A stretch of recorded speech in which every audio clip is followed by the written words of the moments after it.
Welcome tonight to the Hamilton Township Council meeting. This meeting is being held with the benefit of public notice as required by the Open Public Meetings Act. Adequate notice of this meeting was provided pursuant to NJAC 5:39-1.5 and the content required in NJSA 10:4-8. Madam Clerk, please call roll. Mr. Carabelli? Here. Mr. Papero? Here. Mr. Ty? Here. Mr. Whalen? Here. Ms. Phillips? Here. If you please stand for the flag salute and remain standing for our invocation. I pledge allegiance To the flag of the United States of America and to the republic for which it stands, one nation, under God, indivisible, with liberty and justice for all. May we please bow our heads? Dear God, may we seek the true riches in life. We know that riches does not come from money, but rather love, joy, happiness, peace, and health. Let us also share our riches with others, being generous of heart and giving of our time to assist others. For as you taught us, it is through giving that we receive. As always, bless our Hamilton community, dear Lord. May we continue to assist our seniors, encourage our youth, and build our neighborhoods with the love that you taught us. We ask all these things in your name, dear Lord. Amen. Amen.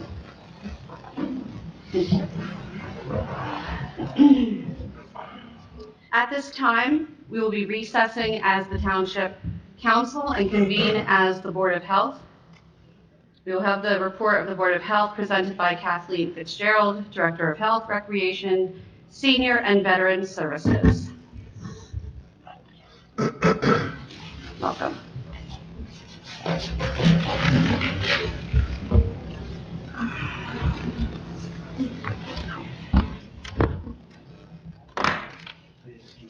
Good evening, all. Good evening.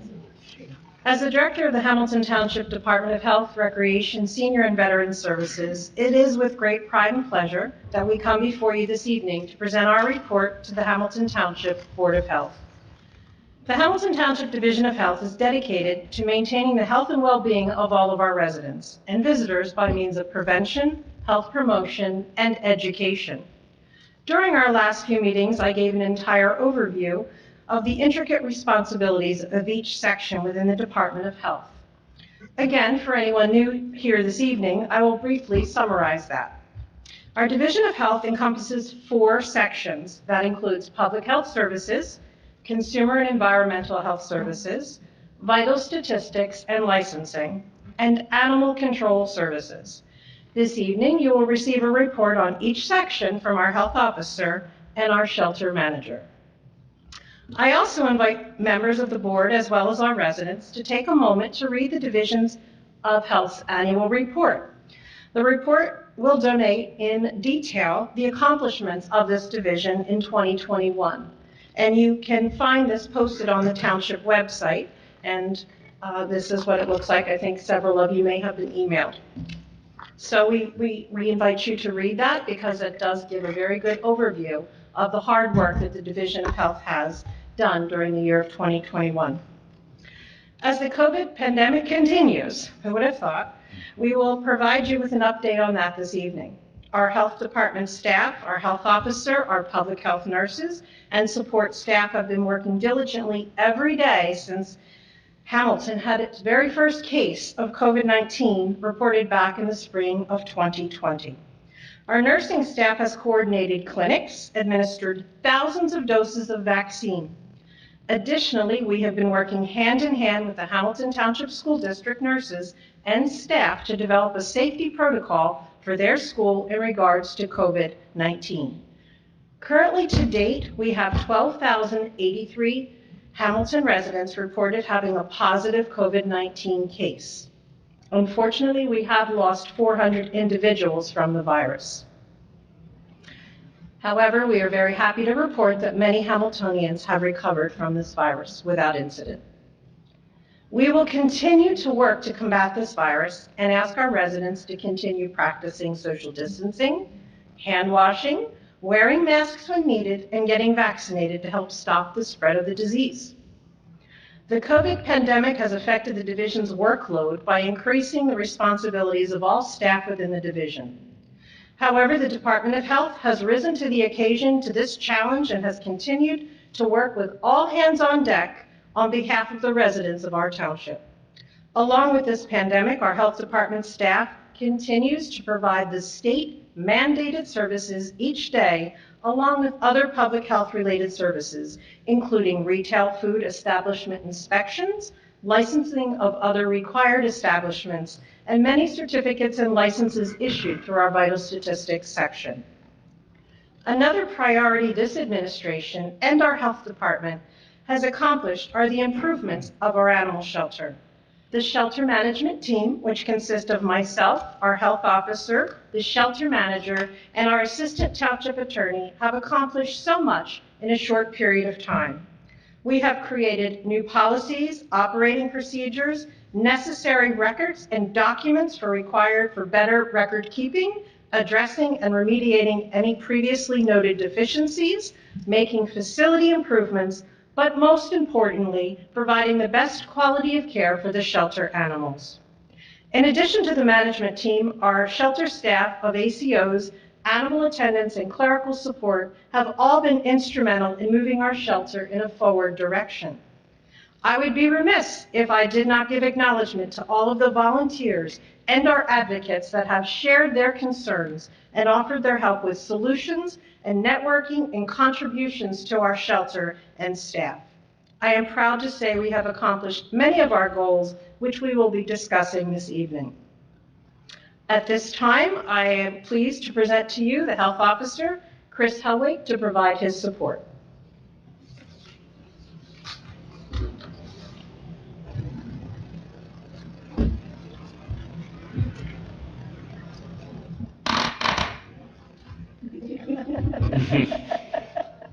You gotta say, I like your sweater. I know, I thought it was, try to channel, good energy. Good evening, Board of Health members and residents. Under the direction of Director Fitzgerald, the Division of Health continues to promote healthful behaviors to protect the well-being of those who live, work, play in Hamilton in accordance with the public health practice standards of performance for local boards of health. Since our last Board of Health meeting in October, the division continues to devote many of its resources to combating COVID-19 and latter booster doses, vaccinating 5 to 11-year-olds, and the Omicron surge. Collectively, we all might be done with COVID-19, but I can assure you that it is not done with us. If you've deferred getting vaccinated or boosted, now is the time to do so. The Division of Health hosts weekly vaccination clinics offering all 3 vaccines for residents aged 5 years of age and older. Even in light of the obstacles of COVID-19, the division continues to meet its annual public health obligations as outlined in the practice standards. And this month we presented Mayor Martin with our 2021 annual report, and tonight I am happy to review that report with the Board of Health. To say that our public health nursing staff has had another busy year would be an understatement. The staff continues to provide vaccinations for flu, COVID-19, pneumonia, and childhood diseases at no cost to residents. They've investigated outbreaks and communicable diseases within the community. They've audited immunization records of our daycares and schools, offered free and confidential STD screening and treatment, helped train the next generation of the public health workforce, and provide community screenings and education. In 2021, we've issued just under 2,000 flu vaccines. We did 49 pneumonia vaccines. We did 8,000 COVID-19 vaccines, with 4,000 of those vaccines being administered since March 1. We had a huge booster push that we did through the holidays, starting in early November. Back in the beginning in the vaccination period, while we were not actively vaccinating, we were helping people get appointments to get vaccinated, and we did assist 10,000 residents get vaccine appointments during that first early spring, March time period. So that's why a lot of our vaccine numbers are a little low, because we weren't the ones actually providing it, but all hands were on deck during those first few months to make sure that our residents who wanted to be vaccinated and who were eligible to be vaccinated got vaccinated. We did 1,095 childhood immunizations in our childhood immunization clinics. As of February 7th, Hamilton residents who have received at least one dose of COVID-19 vaccination has varied by age group. Our lowest age group or vaccination rates remain in our 5 to 11-year-olds, with about 35% receiving at least one dose. Our 12 to 17-year-olds are 66%. Our 18 to 29-year-olds are 85%. Our 30 to 49-year-olds are 98%. Our 50 to 64-year-olds are 94%. Our 65 to 79 are 100%, and our 80 and older are 98%, all who have had at least one dose. All residents who are eligible for a booster dose, 50% have received one to date. Public health nurses provide for case management and technical assistance during outbreaks, and in 2021, the division investigated 53 outbreaks in schools, daycares, workplaces, healthcare facilities, restaurants, and sports teams. By far, the most common outbreak was COVID-19, which was 47 of them, but we also had 2 GI-related outbreaks, 2 hand, foot, and mouth disease-related outbreaks, 1 flu outbreak, and 1 scabies outbreak. Oh. I know, it's gross. The Township of Hamilton has also been working with Trenton Waterworks and our partners at NJDEP and NJDOH to investigate cases of Legionnaire's disease within the township, and that has been going on for the last 10 years. The township and its partners have issued multiple press releases, social media posts, and mass mailers to every single Trenton Waterworks customer in regards to our investigation of Legionnaire's disease within the township. Additionally, there have been numerous news reports covering this, and all of these have been done to conduct outreach to better educate our residents on the ongoing issues. The division continues to meet regularly with NJDOH, DEP, and Trenton Waterworks to ensure that steps continue to be taken to improve the water quality for Trenton Waterworks customers. Residents may have noticed Trenton Waterworks flushing hydrants, along with other projects such as the Klockner Ave cleaning and lining project, which has finished, and also upgrades to the elevated water tanks, which are almost close to completion. These projects all have been related to the ongoing Legionnaire's disease investigation. While it is too early to see the full impact of these measures, there was a 50% reduction in cases of Legionnaire's disease between 2020 and 2021. And I am hopeful that we will continue to see progress and that it will also be sustainable.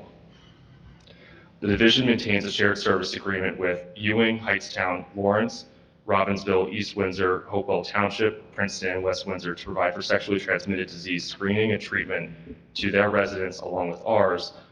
And over the last 2 years, the hours of available appointments were reduced in order to allow for COVID-19 safety protocols to be in effect. I'm pleased to announce that starting in March, the STD clinic will once again be open for free, confidential, and walk-in testing, and there will not be appointments needed.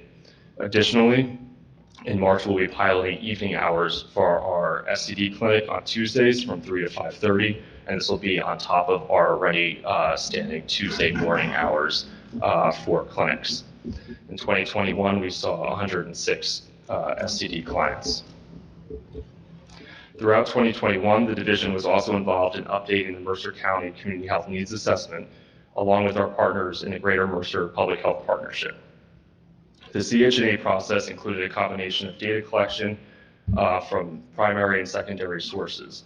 And through this data review, the Community Advisory Board and the Executive Board identified Mercer County's priority health issues as the following: COVID-19, with the guiding goal of reducing death disparities among vulnerable populations; chronic disease and life expectancy, with the guiding goal of achieving equitable life expectancy across all residents in Mercer County; behavioral health and trauma, with the guiding goal of reducing the impact of trauma on health outcomes; and maternal and infant health, with the guiding goal of achieving equitable outcomes for mothers and babies.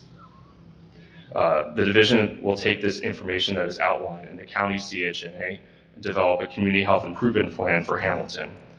The CHIP, which is the Community Health Improvement Plan, will outline how the division will respond to these health priorities that were identified in the CHNA, and we ask that you look out for it in the coming months as we work on that project. The full CHNA is available on the Township's the division's website. The division's inspectors continue to protect the health and safety of our residents and visitors, and they did so throughout 2021. They conducted investigations in public health nuisances, COVID-19 complaints, foodborne illness complaints, and other health-related issues. Additionally, they completed all required inspections of licensed camps, pools, food establishments, animal facilities, massage establishments, households of children with elevated blood levels, and septic systems. In 2021, the division saw an increase in items that required a plan review and sign-off, which is good for the economy here in Hamilton. We were quite busy with restaurant plan reviews and all sorts of businesses, and even retail sales and septic systems that needed plan reviews by us. We conducted 491 routine retail food inspections. 86 of those required a reinspection, which is due when a restaurant receives a conditional score. We had 50 retail food complaint-driven inspections. We conducted 97 recreational bathing facility inspections, 5 childhood-led inspections, and responded to 31 nuisance complaints. During the initial public health emergency that was declared by the Governor and the Commissioner of Health, NJDOH required that recreational bathing facilities submit a lengthy COVID-19 pool operation prevention plan, or CPOP, that needed to be reviewed by the division's inspectors. Each of those plans took hours to review, work with the facility to make sure that they were in compliance, and we conducted 30 of those reviews. That is no longer required now that the initial public health emergency has lapsed. Our vital statistics section was busy in 2020 and 2021 as they were pre-pandemic. Residents and visitors are back to getting married here in Hamilton, and I would expect that trend to continue in 2022. The registrars were also busy working with the clerk's office to digitize all of our division's vital records, and I want to extend a big thanks to the clerk's office for assisting us with that project. We issued 4,237 certified copies, so that is birth certificates, death certificates, and marriage certificates. And we issued 575 marriage, civil union, and domestic partnership licenses. In 2021, the division absorbed the Hamilton Alliance Against Substance Abuse, which is our municipal alliance committee here in Hamilton, and we now provide grant management and supervision of that commission. The mission of the Alliance is to serve as the official township body coordinating the planning, awareness, education of substance abuse prevention efforts on alcohol, tobacco, and other drugs. The committee is dedicated to promoting the safe, healthy, and responsible lifestyles throughout the community and providing educational programs and family-oriented events for all residents here in Hamilton. The Alliance is advisory in nature and awards state-allocated funds to programs that meet certain criteria that the state sets. The Governor's Council on Alcoholism and Drug Abuse, or TCADA, funds the Municipal Alliance, and we use those funds to support programming within the schools and also coordination of the Alliance itself. In 2021, we reached 1,034 students across 76 educational sessions. Those were done within 3 of our middle schools here in Hamilton. In the next school year, I'm hopeful that we are able to expand programming to more, as we did get an increase in funding, and we'll also reach students in our parochial and private public schools as well. I'm looking forward to 2022, where the division as a whole can pivot, focusing on other public health priorities. COVID-19 will be with us for a while and is likely to become endemic, but this does not mean that we can now ignore COVID-19. If residents remain unvaccinated or unboosted, they're at an increased risk for hospitalization and death, a fact that will not go away. All residents should know that when they're ready, the Division of Health is here for them to provide them with services that they need, and that includes COVID-19 vaccination. Thank you again for allowing me to give you an overview of the hard work that the dedicated team at the division has completed since the last Board of Health meeting, and I will now turn it over to our shelter manager, Danielle, who will provide an update on the shelter. And I will be available to answer any questions that you guys have. Thank you. Thank you. Do you want to have questions now, or are you going to wait till? That's totally up to you. I just have one question. What was the rate you said, the vaccination rate? I know you said 50% that had the booster. 50% Overall. has been boosted overall. We are approaching 94% 18 and over. I think 12 and older, we're 90%. That has had at least one dose. One dose. Yeah. So that was going to be a follow-up to when you said one dose. So once they get the initial dose, do they normally come back to us to get the second dose, or could they go anywhere? You can go anywhere. Thankfully, right now, the availability of vaccination or vaccines is you can pretty much walk into any pharmacy, health department, hospital, and get vaccinated. We're more than happy to help people get their first, second, third, or fourth shot. So the numbers could naturally be higher. If a person got the first dose, good chances are they got the second. Yeah, and the It's numbers. probably the boosters are the ones that are being. The numbers that we get is from the New Jersey immunization system that's done statewide, so it's for all Hamilton residents, no matter where they got vaccinated from, unless they were vaccinated, let's say in Pennsylvania, then we would not necessarily have that information unless it's reported back to us. So Chris, as long as we're asking you questions now, rather than letting you sit down first, so you mentioned anybody who's unvaccinated has an increased risk of hospitalization and death. Yes. Do we know how much more they're at risk, like as a percentage, how much more likely those who contract COVID, unvaccinated individuals who contract COVID are? It is for, and I don't have the exact rates on the top of my head, but I want to say it's closer to, let's say, 8 to 10% or 10 times higher for those who are unvaccinated versus those who are boosted, who are likely to get hospitalized and with severe COVID-19. The difference with those who are vaccinated but not yet boosted is a lot closer to the people who are boosted. So it's lower, but they're still at an increased risk.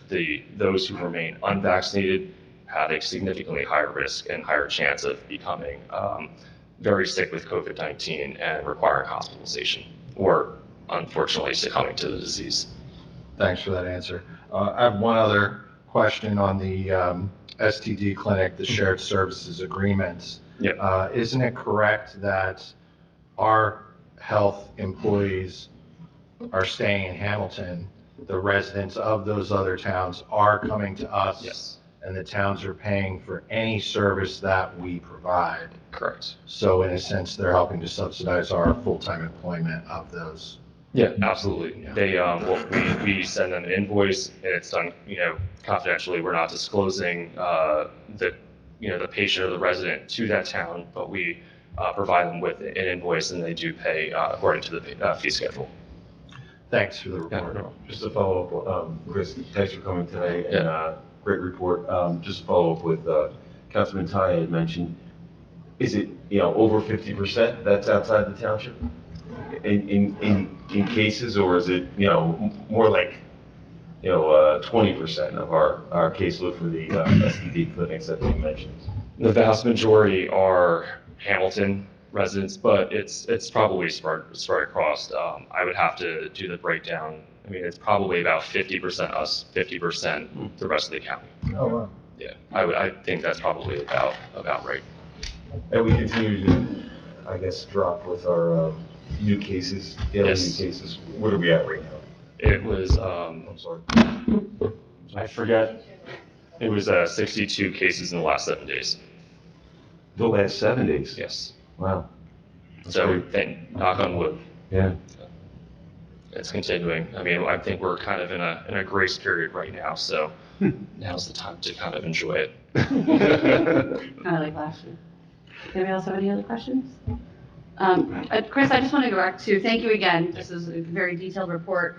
With the 5 to 11-year-olds, and I know we've talked about this before, this is a crucial, we've got only 35% with one shot, and I know there's a lot of hesitancy, especially as we move towards the mask mandate being lifted March 7th. Not even at our, is there anything at the state, county, or local level to help motivate and incentivize or anything to get those kids vaccinated as we're moving out of masking? The state is planning a vaccination push at the end of February across the state to encourage people to get vaccinated. It's something that we are participating in as well. where they're going to do a lot of blast out through social media channels, traditional media, stakeholders to encourage people to either get boosted or to get vaccinated, sharing out all of those clinics. It's something we've also talked with the school district as well, and trying to plan another clinic at the schools directly to try to get more parents vaccinated, or not parents vaccinated, but having parents get their children vaccinated. I wouldn't be surprised that as we get closer to the ending of the mask mandate, that we do see an uptick in parents getting their children vaccinated. And just to clarify, the district has already put out the announcement that they will make masks optional, but that was not our decision. No, it is, that was up to the school district to decide what policy that they wanted to go with. You know, especially if my recommendation is if parents, students, and staff that are unvaccinated, that they would probably be wise to continue wearing masks, but that is, you know, up to them and up to the school district to make that choice. Thank you, I just wanted to clarify that. And just, I'm sorry, one last thing. For the Alliance, and you don't have to answer this now, I'm just kind of putting this idea, maybe later we could talk about if they're doing any kind of education about, as cannabis is going to be more, you know, in the community and so forth, if they're planning any kind of education in the schools. But again, you don't have to answer that now. Yeah, I've been trying to work with the schools. I mean, unfortunately, you know, I mean, you work in the school too, is that sometimes the curriculum that they already have is very tight. So trying to fit in new programming can be tough, but we are working with the school district to try to identify more opportunities for us to get involved in the schools, and then also to branch out to the other either private or parochial schools here in Hamilton as well. But it's something that we are trying to work on. Great, thank you so much, Chris. Yeah, You guys are anytime. doing a great job. Thanks.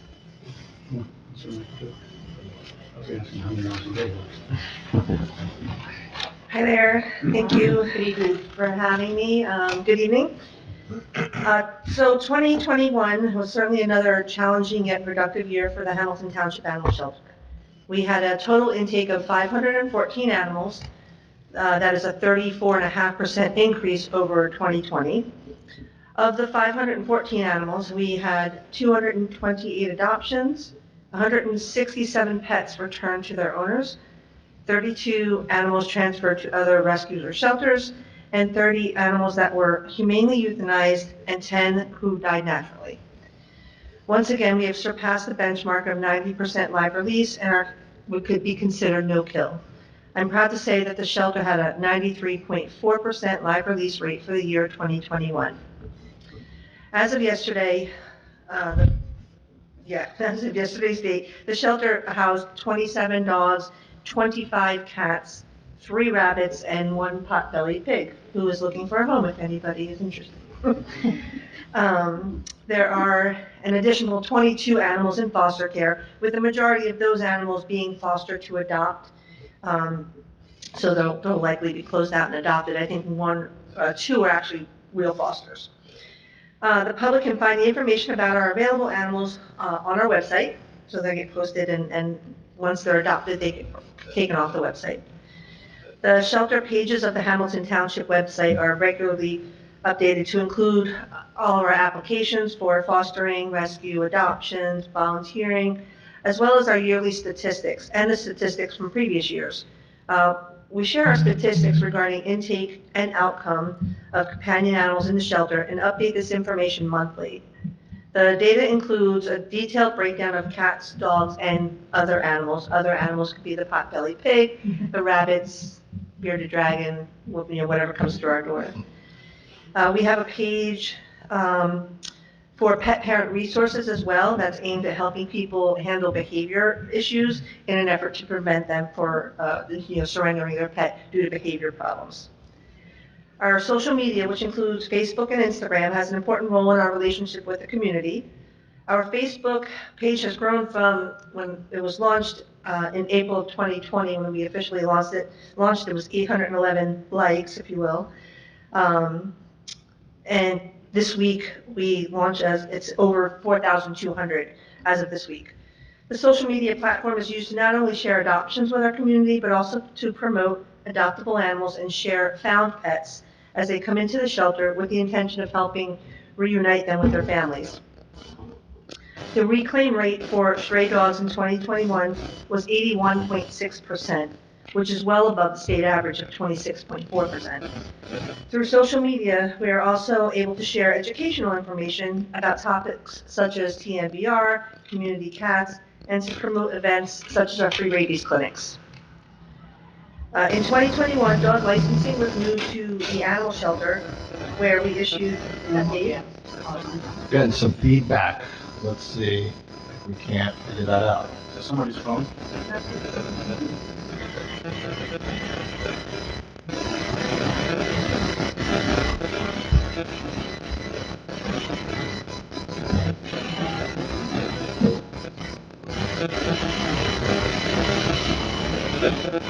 Guys, try to leave your mics.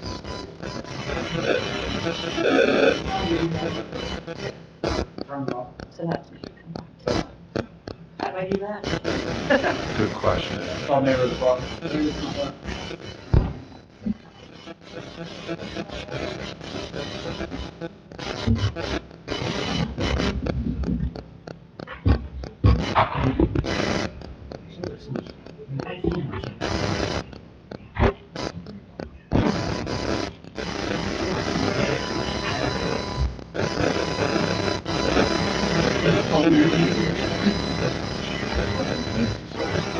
Coleman. Check.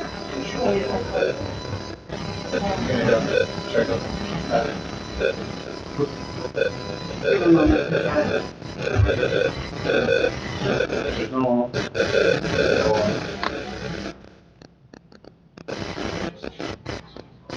Here's the link.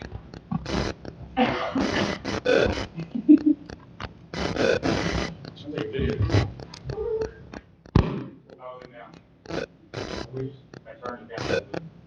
It's still going. No, it's still going, still going.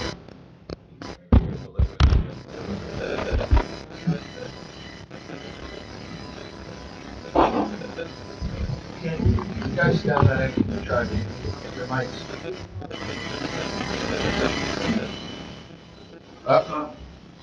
Hold on. Go ahead. Can you hear me? Good? Yeah, perfect. Where was I? All right, dog licensing, to continue.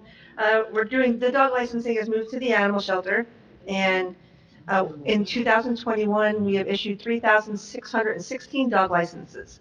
Last month, we transitioned to a new platform for dog licensing, which is GovPilot.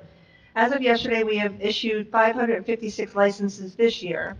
The staff have been working hard to process all the licenses received in mail, in person, at the shelter, and through the online portal.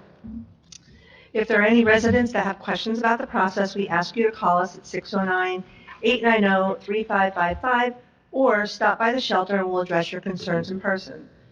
We ask for your patience during this very busy time of year for dog licensing. If you've mailed in your license application, please know we are processing them as quickly as possible. But because we're working with a new system, all resident and animal information must be entered in as new information because of the new system. And this takes a little bit more time in the beginning. It'll pay off next year, though, when we just have to click a button and renew. We have several staff members working on dog processing licensing and answering questions.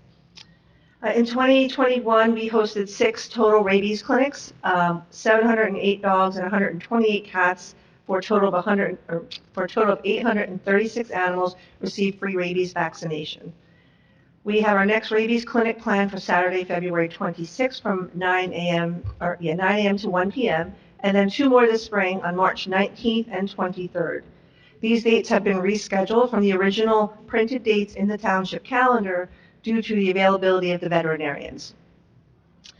The pandemic has changed the way we organize the rabies clinics, and these changes have had a positive effect and have decreased the length of time that pet owners need to wait in line.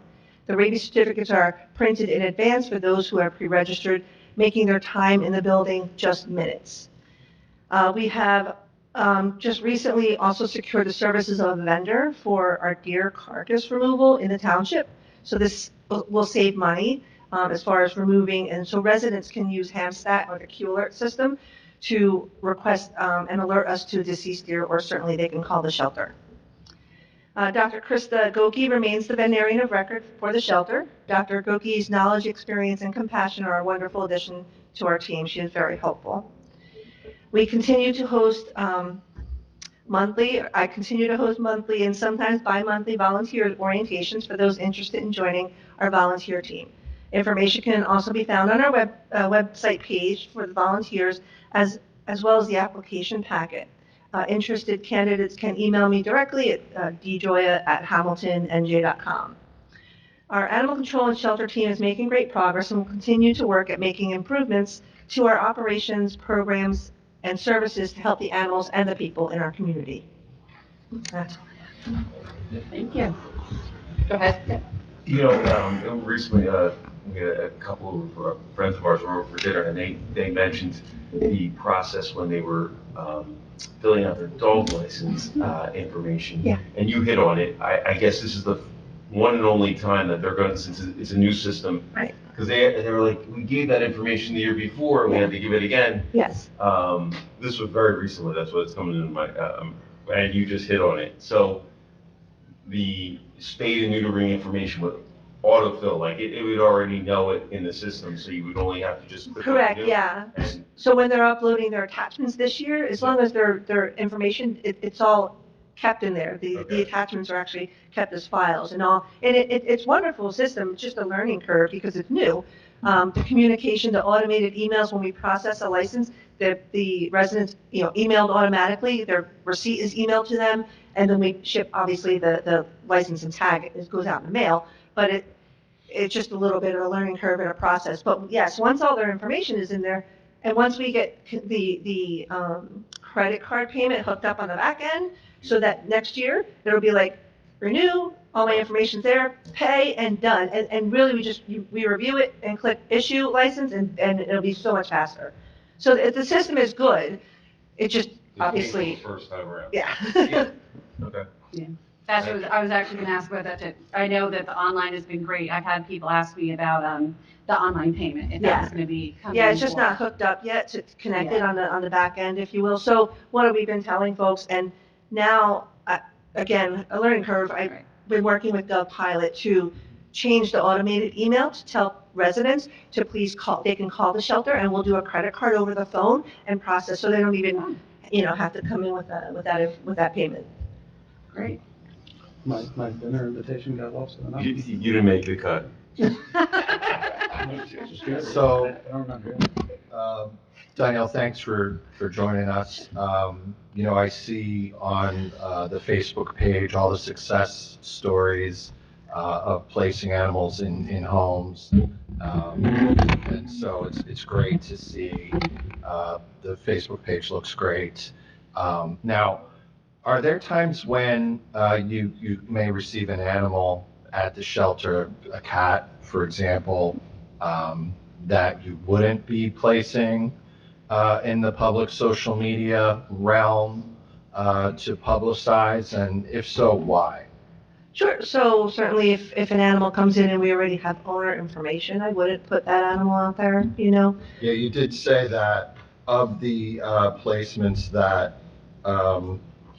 a good number of the placements of the animals were back with their owners. Yes. So those are animals that would never make it onto the Facebook page. And well, when they're found and they're coming as a stray animal, we put them as, hey, this dog was found, or, primarily it's dogs. And that would give, hopefully, and I share that to the local lost and found pet pages, the Mercer County and the Hamilton Township area lost and found pages, so that the owner, will hopefully reach them and they'll be able to know that the animal's here at the shelter. But sometimes they come in and, every animal is scanned for a microchip. So we identify a microchip, we're on the phone, calling the owner, there's no need to put the animal on social media, for examples like that. So on occasion, a volunteer or somebody looking to adopt an animal might come into the shelter, see animals that aren't listed on the Facebook page.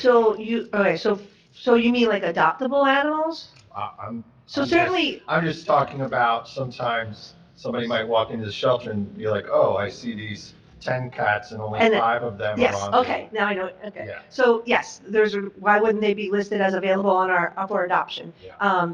a number of reasons. So sometimes we put them the found animals up on the website.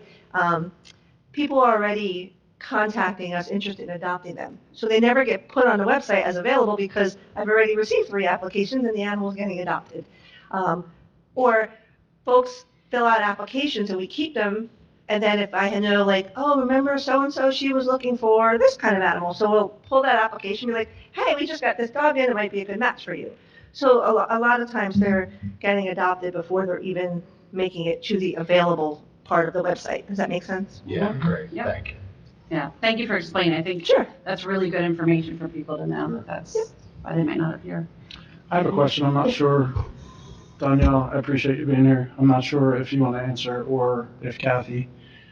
Something you touched on, so I've gotten 2 emails in the past about day and a half from a concerned citizen who's very involved and very knowledgeable about things that happen with the shelter. I know he's been in this for the long haul. So one incident, I guess, had to do with you brought up the microchip, so I'll just start there. One email indicated about a dog that was never scanned for a chip. So I'm not sure if you want to address that or. Sure, every animal is Kathy? scanned when they come in. Often they're scanned even before they make it in the building, on the truck coming in. Every animal is Okay. scanned. If it may be a clerical error, and I will So maybe work it to just correct wasn't that. documented, but, so Yes. the other email, the 2 emails that I just want to just have addressed is that, and also, there's an email about a couple animals that weren't receiving medication. Sure. And Can you address, are you familiar with these? I am, yes, I'm Director aware. Fitzgerald, if you want to, if you're familiar, I just would like them addressed, that Sure. we can't have this happen. Yep, so thank you. Great to touch that. Yes, so thank you for bringing that up this evening. We did receive within the last 36 hours one of those emails that we would like to address, but we have to look into that with our shelter staff and our management team. However, I can offer this evening that we strive to always improve the shelter, as no shelter or business or individual is perfect. We recognize from the residents' concerns that error in documentation may have been made or documentation may have been omitted. We appreciate that residents notify you and therefore us, again, because we're always looking to make any necessary changes or improvement in our shelter. However, I can assure you, if any errors were made on those lists, that and we're still reviewing them, that they were not life-threatening or detrimental to the care of those animals. I just want to refer back to our statistics, and I didn't bring them up to, yes, I actually did, our shelter statistics, which Danielle has on the website from 20, 21, and currently in the last month of January. We are very proud of the fact that we have always been above a 90% release rate.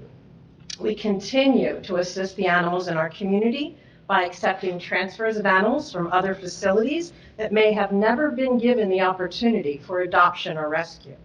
And there are times when caring for the animals that the only humane and decent decision and for the best quality of life of an animal is not always a happy one. But we are proud of the number of animals that we have been able to help, either by finding an adopter or a rescue. And I urge all of you and our residents to look on our webpage for our statistics.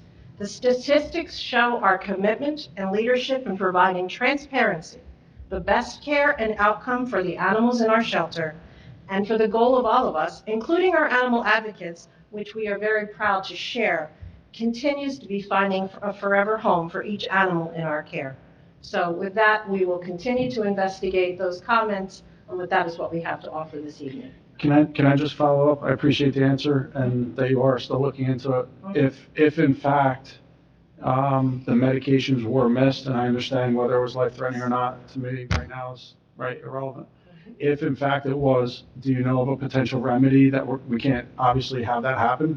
So do we have a remedy that we're leaning towards once we find out what the facts are? Well, we certainly do. As I had stated, and certainly being a nurse, if it's not documented, it didn't happen, correct? Mhm. However, there is times where maybe you've done something and forgot to document it. That doesn't mean that we didn't give it or do what we were supposed to do, but if it's not written down, I understand, and that we're glad that was brought to our attention. So how do we fix that? And so our shelter management team talked about that briefly. And again, this is an ongoing investigation. We still have other things we want to look into. But one of the things that Danielle had brought to our attention is that she would prefer not to have the cards for medication administration on the actual kennel, but to have a binder with each animal and assign it to one particular employee who's responsible for just administering the medications each and every day, so that the animal attendants or an ACO will not be distracted and inadvertently forget to document the fact that they gave an animal a particular medication.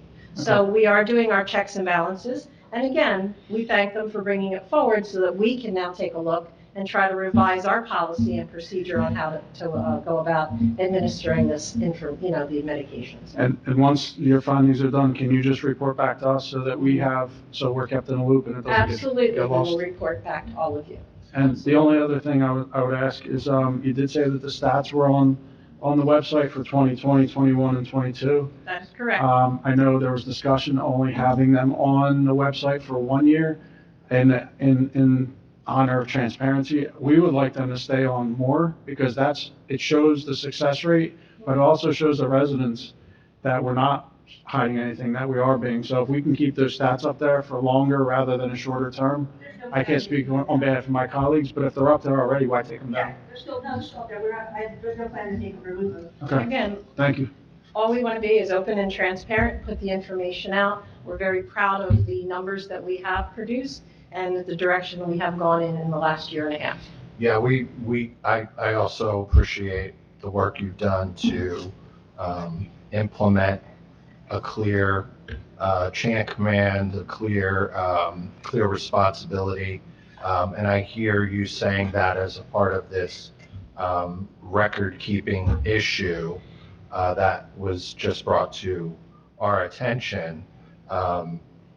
Is that, did I understand you correctly to say that you want an employee dedicated to their sole responsibility would be giving the medication and recording the administering of the medications? Yeah, if I may, so how it's done currently, an animal attendant, beginning their day, would clean, this animal needs medication. Danielle, can you get closer to the mic? Oh, sorry, that's if they would do the medication and check it off. Dogs will be a different attendant, cat attendants.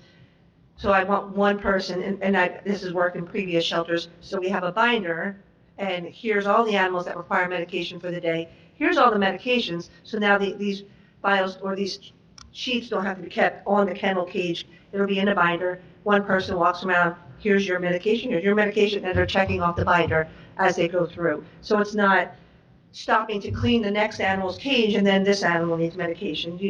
So there's it's more of a Makes sense.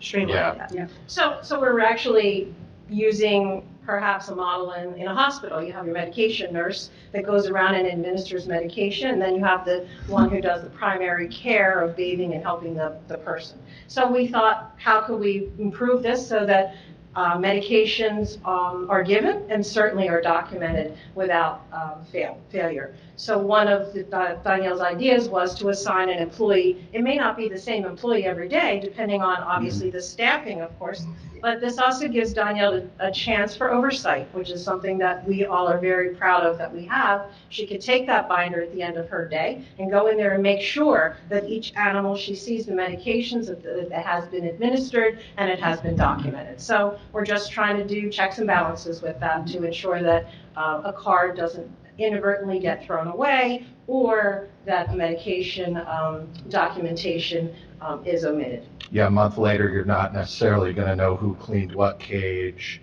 So if you have a dedicated person and they know that's their primary responsibility, that'll certainly help with accuracy and accountability. And again, we're looking, our whole thing is we improve as we go. And if we find something that is not working, then we need to revise it, we need to reevaluate it, and we need to create something that will work. So it sounds like even though you're still investigating the situation, that you've already hit on a pretty good solution to We the do try to problem. come up with something as soon as we're made aware that there might be an issue. Yeah. Move in the right direction. Yeah, I think, and, yeah, that sounds like, I think that's a great solution as well. You know, like you said, it's like the nurse's model. And then also, I'm sure they would be putting times down, and information such as that would be very useful for the vet when they come back to check on those animals, so. Oh, one more thing I was going to ask. If an animal needs, what's the staffing like on weekends in the shelter? Like if an animal needs medication 7 days a week?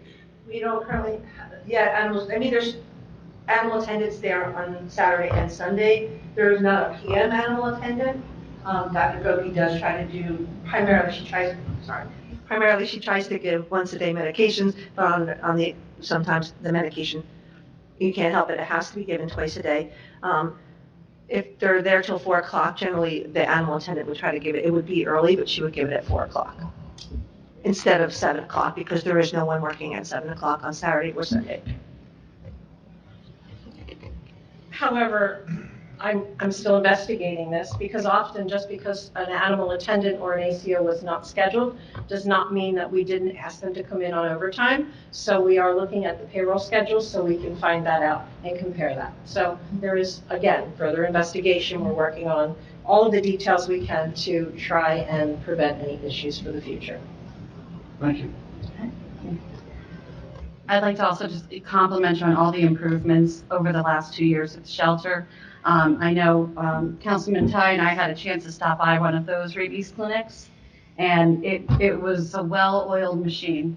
Every resident that came in, they were pre-registered, they got shot, they literally went in one door and out the other, and very happy with the program. So I understand some had to get rescheduled, so we'll get that word out. But we were both very impressed with the efficiency and.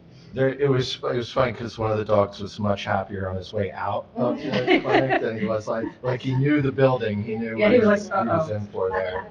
So. Yeah. There have been a lot of crazy things with the COVID pandemic, but one of the things that made it easier for us was scheduling appointments for this. Yeah. And so the smoothness of the operation was much more efficient. Yeah, and we observed that directly.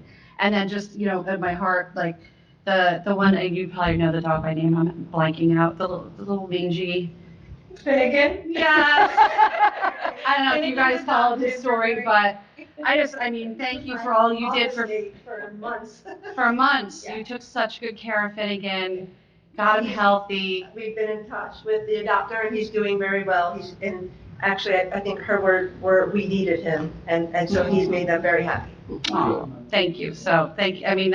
That there just shows how much work and care you put in to take him and transform him and give him a new life. So I want to say thank you for that too. And I don't want to steal your thunder if you haven't completed your presentation, but I understand that you've gotten to the point where you've actually been able to take in some animals from some rescue organizations and help with placement, not only of the animals that we receive directly, but also helping rescues, like you've developed those relationships We have in the past. to that point. Thank So you. that's great.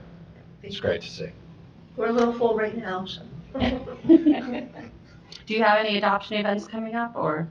Every day you're adoption. Well, I know sometimes you had some open houses or just while you have the venue here. Yes, there's a realty company that's scheduled like an adoption date it's in May, so I don't have the date with me, but I'll be sharing that, of course, on the social media and website. Great. Sort of like new house, new dog?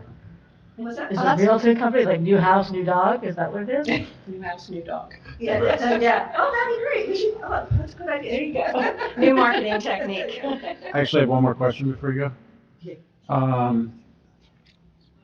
I forgot my question. Oh, the dogs, so that, it happens. The dogs that we have at the shelter currently, I know there was one in particular organization that took a couple of our dogs that were deemed aggressive, and they took them. The dogs that we have now that are not, whether deemed aggressive or not, have we reached back out, or are they, I know there was talk that they were at capacity. Yeah, I think you're talking about Speranza, and Yes, that's it. yeah, they're not able to help at this time because they're full. Okay, I was But just, we do, they are included every time I have an email, ask for assistance for an animal, they're Mhm. included in that list. And I know one of our volunteers speaks with them, the director there, or the owner, I guess, founder, if you will, president, whatever. Okay. She wears a lot of hats. She speaks with her directly too, so they're not able to help right now. I know you do due diligence with all of that. I just, when I think back to the story of the two dogs that were probably deemed unadoptable and now they're still around, right? They're They're somewhere still, around, but I'm saying they're alive. they're alive, yes. So they're somewhere where they could potentially maybe be home somewhere else, or, There's, I'm just saying, maybe there's that potential to get them some other dogs there. That's all. we always reach out to them. Yeah, I figured that. Thank you. Thank you. There's no other questions? Okay, thank you very much. Thank you, Danielle. Thank you. I'd just like to take a moment to commend Danielle as well for all the hard work she does at the shelter, but for her social media expertise, putting out there on Facebook and Instagram, and the time she takes every night, every weekend to make sure that it's updated. She really is to be commended. She has brought our shelter, along with Chris, far in the right direction, and we are very grateful for her and Chris. In closing, we'd like to thank the members of the Board of Health, Mayor Martin, and the administration for the opportunity to serve the residents of our great town. With the expertise and professionalism of our health department staff, we work diligently every day ensuring and providing all required services to our residents. I would like to personally thank and commend every member of our health department for their dedication and commitment as public servants, knowing that you have our residents' health and welfare as their top priority. Speaking with all the confidence in my team, including the employees of the health department and the animal shelter, along with our township of attorneys who have been instrumental in providing guidance and interpretation of the laws, we will continue to serve the residents of our town to the best of our abilities.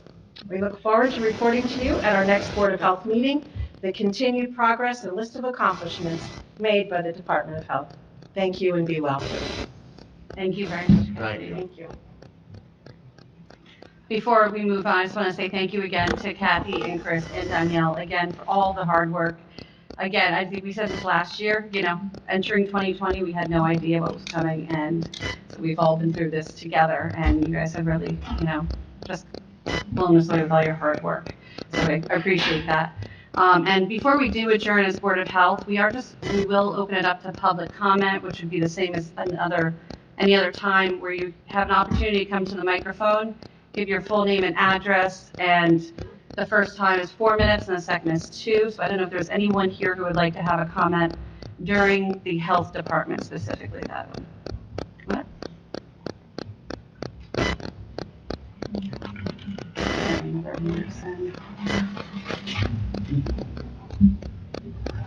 Hi, Lisa Hi. Williams, 130 Briner Lane. Are we allowed to ask questions? Comments. Just comments only, yeah. Okay, then my comment would be, my topic is dog licensing. And if you look from 10 years ago to now, we're at about half the dogs in this township being licensed. And recently I opened the dog license database because of the number of unleashed loose dogs in my neighborhood running up to my dog that she now hides under the dining room table if I get out her harness to go for a walk. And most of those dogs, with the exception of one that has run up to my dog, every single one of them is unlicensed. So I don't know if a dog running up to us is vaccinated for rabies. So my street we have a lot of dogs.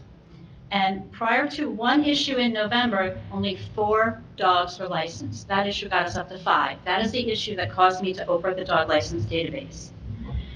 And that particular dog was a fairly new dog in the neighborhood, but they had a dog before that. Their dog was never licensed. There's another dog that lives on a street very close to me. Man walks his dog in my neighborhood, and he never licensed his dog. This dog also ran up to my dog. I've since figured out why. They have similar names, so my dog is at risk every single time that dog is unleashed because I say something to my dog, and it's very similar to his dog's name, and it comes running. So, did I see that dog unleashed at 6:15 tonight? Yes, I did. Did we run into it when I finally got my dog to go out for a second walk last week? coming home to my house from Sayin Gardens, that dog was unleashed 2 houses from mine. Continues to be unleashed, and it's bad. It's licensed as of last year. I will again be opening the database. The street near me, Acres Drive, full of dogs. Very, very few are licensed. Another street that I have a family member that lives on, that we used to walk to, 13 houses on the street, 5 own dogs, 1 dog is licensed. So there's, 1, a lot of money left on the table for this town. 2, not safe for those of us who take care of our dogs and license our dogs.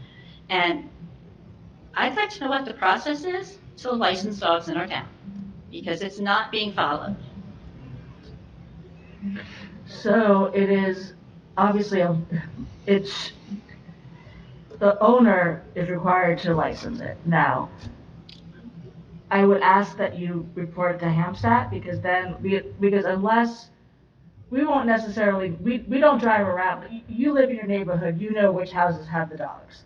We're not gonna drive around necessarily and know, oh, on 13 whatever, they have a dog there that's not licensed, we can do a summons. So if you at least give us a heads up, we can then investigate and do a summons, because they are required to be licensed by ordinance. At a minimum, in my opinion, every single dog coming through the rabies clinics should be followed up and been licensed. At a minimum, every single dog adopted out of our shelter should be followed up and been licensed. This shouldn't fall on residents to become the that neighbor, which is why I only until November followed up on those dogs that directly affected my dog's safety. Mm-hmm. But now, when I look at the streets we walk on, a dog barks, I type in the number on my phone. I become the annoying neighbor, but most dogs in my neighborhood, and say like Applegate Drive to Mercer Street to that block in Nottingham Way, those dogs are not licensed. You took out the dog canvassing requirement. All you have to do is walk down certain streets. They're literally barking in windows, not licensed. And they should be leased as well, by ordinance. Absolutely. I passed that same dog tonight, 6:15. So if you want animal control to drive around my neighborhood 6:15 to 7:45 every single night, you're gonna catch this guy. And I had to photograph him. I know my time's up, but I'm just gonna finish quickly. I had to photograph the situation to prove that the dog was unleashed. And you do not want to know on a public meeting what happened that I also have in video. And because I photographed him. And then as he He's came around the required to clean up neighborhood after his and dog. we encountered on another spot, I crossed the street to get away from him. He continued to yell at me, and I have that on audio that was in my dog treat pouch, yelling at me. And I'm like, what is wrong with you? You did boom. And he had a nasty response back. And I know if you hang out in my neighborhood, you will see this dog. You've seen it, I'm sure. Well, I don't pay, I don't know which one it is, but I see a lot of. Unleashed dog, big Yeah. black dog. And so it puts us at risk having to be the one to do Can that you need to leash can I ask the a dog. question?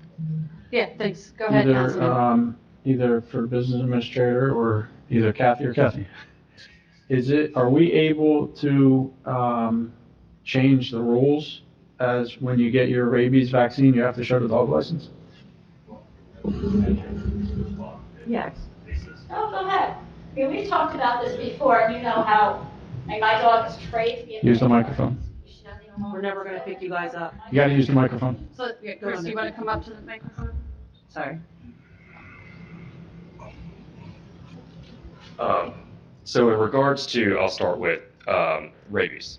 So what I don't want, rabies is a public health issue.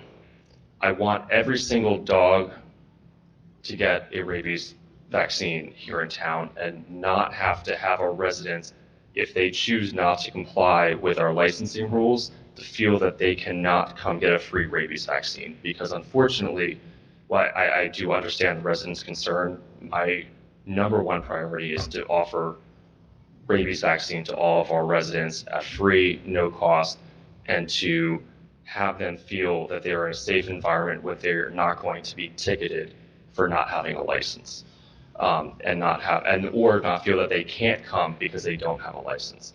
Now, on the flip side, I do, and I hope, if you do have, and I don't want us to turn into, tattling on who is licensed and who isn't, but if there is known addresses with unlicensed animals, I would request that that be forwarded to our animal control officers to investigate, because we're not everywhere all the time, and, we can't see if there is an animal, after hours, off leash, in someone's backyard. We're not patrolling, and trying to catch people who are, breaking the law. But if they do come across someone who is unlicensed, we do have mechanisms for that, and we're able to issue summonses on the spot if need be for unlicensed animals.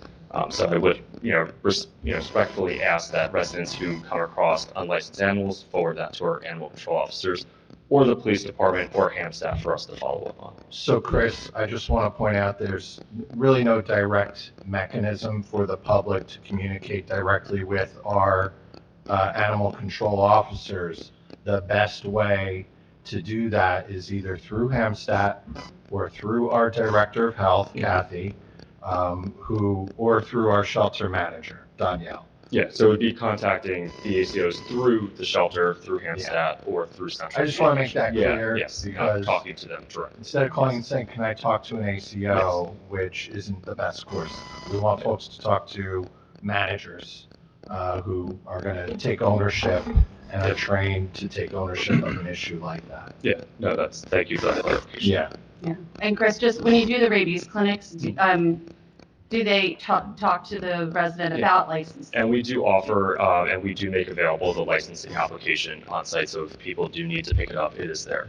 Great. So Chris, what's the protocol if somebody calls in and, they have a chronic, rampant, unleashed dog problem in their neighborhood? It's just common practice there to have unleashed dogs.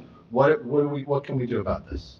In regards to saying specifically, or if there is another area of town where something similar is occurring, again, I would ask that it be, brought to our attention. I do ask that our ACOs do patrol the area, which they do. They do patrol the area. We have placed increased signage there. It's something that we can always put more signs up, and make sure that our animal control officers are patrolling more. They are busy. We do have them on the road, plus doing shelter duties, paperwork.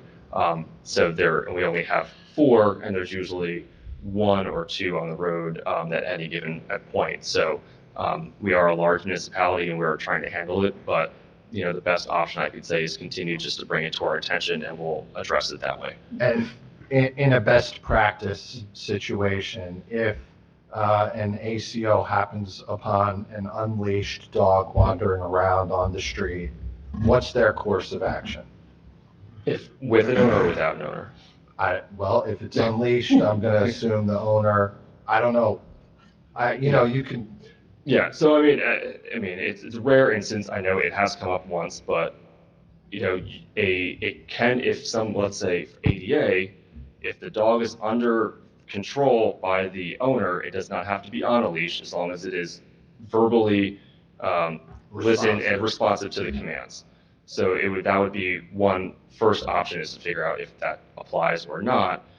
If the dog is off leash, then I would expect that my animal control officer, explain to the resident or the visitor what the expectation is, that all animals in Hamilton are on a leash and that are in control by the owner. So I just need a little clarification on that, because you said on the one hand, if the dog is under the verbal control of its owner, If they're ADA, I'm sorry? Americans with Disabilities Act. Because if they can't, let's say they have a condition where they can't use their hands to physically hold the dog on a leash. Oh, okay. So then only that would be the if it's a only seeing eye dog or some type of working dog, working service animal. not a pet. For a typical pet situation, the dog does have to be leashed. And if it's unleashed, an ADA is on the scene with an unleashed dog, they're either going to get the owner to leash it or take possession of the dog. Well, I think taking possession of the dog I would think that unless there was another issue, it would be, explaining to the resident that they need to leash the dog, and if a summons is warranted, that a summons would be issued. Or if they were if they were on township property, then, and they weren't willing to comply, then I would expect that the ACO either would escalate this to Hamilton PD, or that the resident would be asked to leave the township property. The ACO can issue a summons Yes. So They it's are like code a- enforcement, so they can issue summonses, to go to municipal court. to go to municipal court. What's the result of that, a fine or? It would be a fine, or whatever the court decides to levy. Okay. Because it's not the first time that we've heard about the problem in Lisa's neighborhood. Yeah. We're all aware that we've had some issues. Yes, and I know with, that I've spoken to Ms. Williams about this too, and I did ask my ACOs to do patrols of that area. But like I said, we can't be there 24 hours, 7 days a week, but we do try to patrol it more often. And some people, if they see the truck coming, it's a very distinctive truck that you can easily avoid it.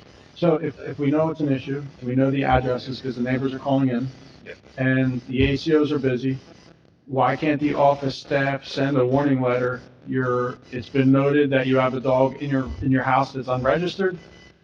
We know it's also been unleashed. This is your warning. The next time you're going to be issued a summons. If you don't get the dog registered, you have 10 days to get it registered. Why? We're trying to do the same thing with the trucks that are parked all over the place, right? Yeah. Instead of just going out giving them a ticket, let's give them a warning. If Yeah. it's here tomorrow, it's getting ticketed. No, I think that's completely. and we Without have done giving that. you more work to do, why not give them some advance notice, be proactive and try to be good neighbors too, and say, now we know you have a dog in the house. Yeah. Tomorrow, if you don't get this done within 10 days, Yeah, you're gonna have to get a notice issued a summons. violation is something that we can do, and we have done previously for other similar circumstances in the past. I just counsel on due process issues, so Okay. we should talk offline before What's the concern, Alyssa, due process issues. So, with issuing a summons well, for? issuing a warning based on just a phone call. Oh. okay. Yeah, oh, no, that I understand, yeah, that I would expect, that we would verify first before, yes, I agree with you. Thanks, Chris. Yep. I was gonna say, just a quick question or suggestion, I'm not sure where it falls, this is probably for Danielle. But as we move to this online licensing and payment, if maybe we can make it an automatic renewal every year, like so many of our subscriptions do. So that, just once your dog's license is an automatic renewal license, Yeah. unless they let us know that they've moved out of the township or the dog has passed away or. Yeah, Yeah, the only that thing might would be- be is we do have to verify the rabies expiration date, so Oh, that would be the only issue that we'd have to go in, and it's, Trying to I think get it's that something that streamlined, yeah. we can discuss kind of offline and with the vendor and with legal, if that's something that we're able to do, At a but, minimum, we might be able to send an email reminding. yeah, which is something that Yeah. we typically do anyway, and we send out reminder postcards, so both for those who have no email and so they get traditional and electronic mail. I know you put the application in the calendar as And well. we put the application in the calendar, and it's available on the website. Okay, thank you, Chris. Yep. Anything else? Anything else? All right. Okay. Okay. Do we have anyone else who would like to comment during the Board of Health meeting?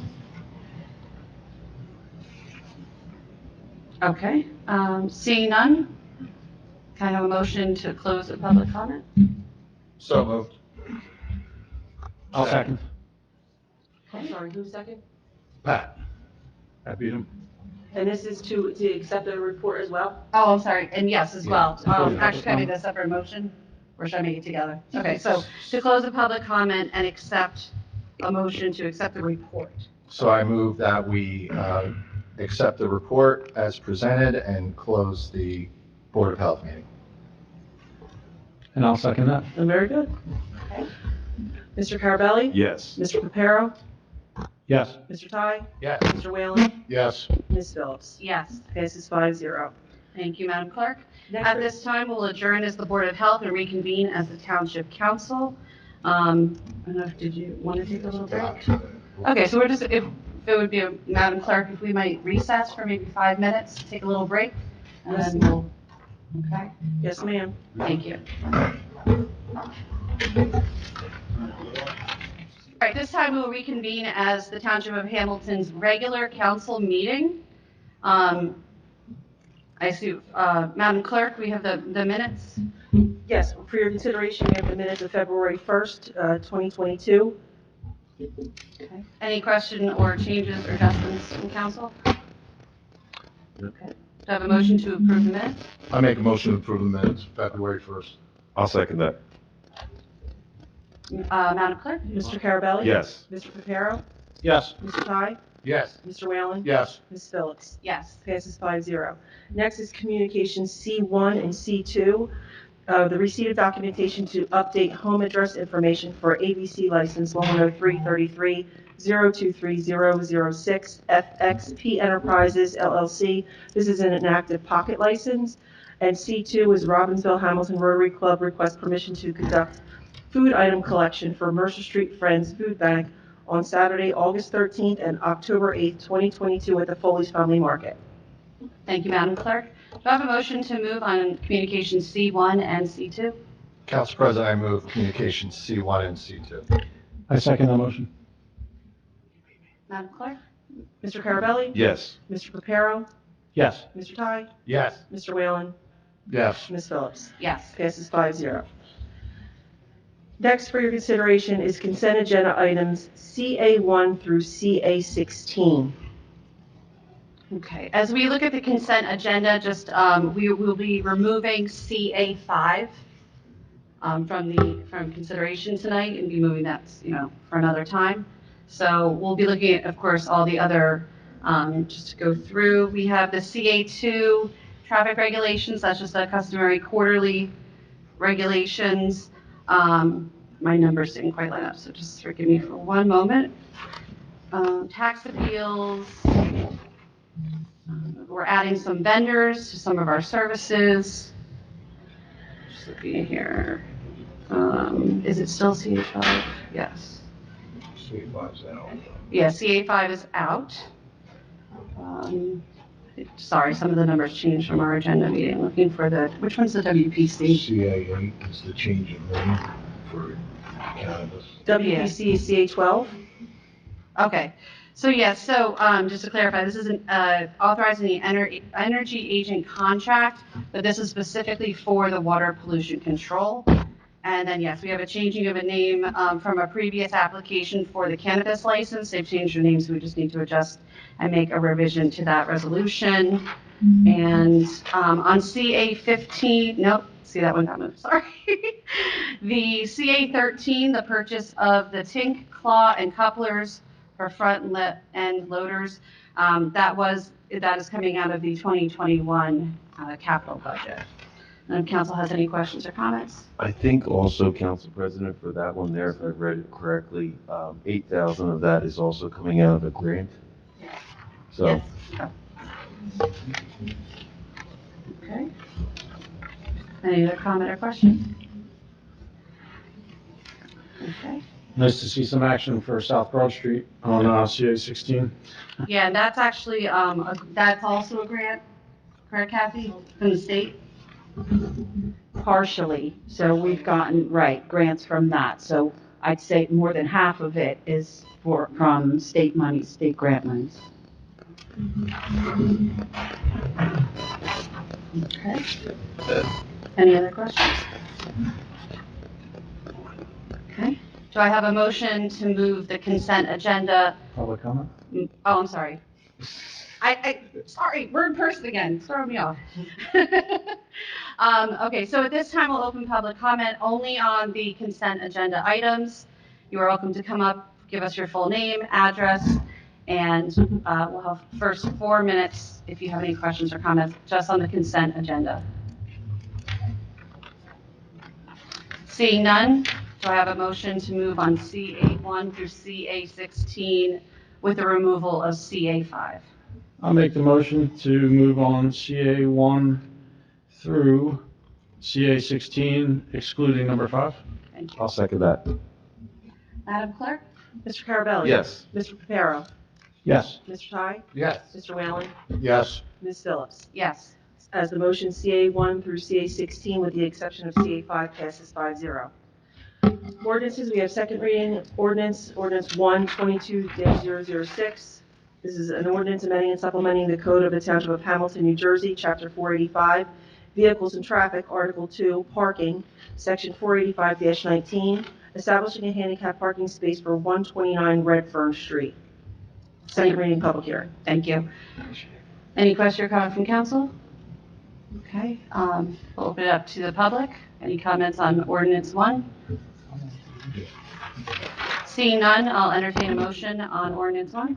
Council President, I'll make a motion to move on second reading, close the public comment portion, and move on second reading to ordinance number 22-006. Thank you. I'll second that. Madam Clerk? Mr. Carabelli? Yes. Mr. Reparo? Yes. Mr. Ty? Yes. Mr. Whalen? Yes. Ms. Phillips? Yes. Ordinance passes 5-0 on second reading. Ordinance 2, 22-007 is an ordinance amending and supplementing the code of the Township of Hamilton, New Jersey, Chapter 485, Vehicles and Traffic, Article 2, Parking, Section 485-19. This is repealing a handicap parking space located at 229 East Franklin Street by ordinance 15-015. Thank you. Any question or comment from council? No? Any questions or comments from public? Seeing none, do I have a motion? Council President, I move to close the public portion and move on second reading on ordinance number 22-007. Thank you. I second the motion. Thank you. Madam Clerk? Mr. Carabelli? Yes. Mr. Reparo? Yes. Mr. Ty? Yes. Mr. Whalen? Yes. Ms. Phillips? Yes. Ordinance passes 5-0. First reading ordinance 1, 22-008 is an ordinance accepting a deed of dedication for road widening purposes for Bruce Mancia, Mount Drive, Block 1702, Lot 10. Do I have a motion for first reading and introduction of ordinance 1? Madam President, I move ordinance 22-008 for introduction on first reading. Thank you. I'll second it. Madam Clerk?